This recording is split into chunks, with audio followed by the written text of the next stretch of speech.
Strangers more than 1,000 miles away from a lost dog's home helped him find his way back. This husky named Sinatra, look at his eyes, slipped out the front door of his family's home in Brooklyn, New York, 18 months ago. The 5-year-old dog somehow ended up all the way down the East Coast in a place called Seffner, Florida. That's just outside Tampa. Jim Axelrod shows us how two families and their friends worked together to get Sinatra home again. Jim, I love this story. Good morning. So do I. Good morning. It was March of 2017 when Sinatra took off running from the Willis family home during a package delivery. Now, anyone who's ever lost a pet knows the hole that creates in your heart. But making this even more painful was Sinatra's connection to this family's tragedy. Oh, God. After being gone for the last year and a half, the Willis family's beloved pet dog Sinatra is finally back home this morning. When the message arrived that Sinatra had been found, I can't even imagine what went through your head. I didn't believe it. I didn't think it was true. I didn't think it was possible. That's because the message came from more than 1,000 miles away.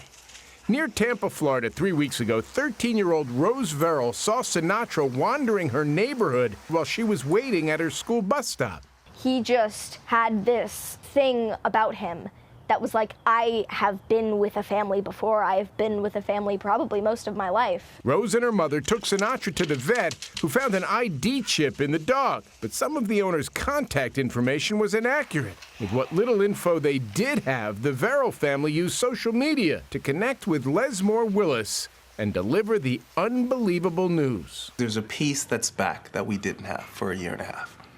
There's a piece of Zion that's back. Yeah. Sinatra had joined the Willis family as a 14th birthday present for their daughter Zion. The teenager was killed in a shooting accident at a friend's house in November of 2015. 18 months later, Sinatra ran away. In light of the tragedy that happened to their family, the fact that they're able to get back this part of her, I think that's truly amazing. Sinatra, are you excited to go home?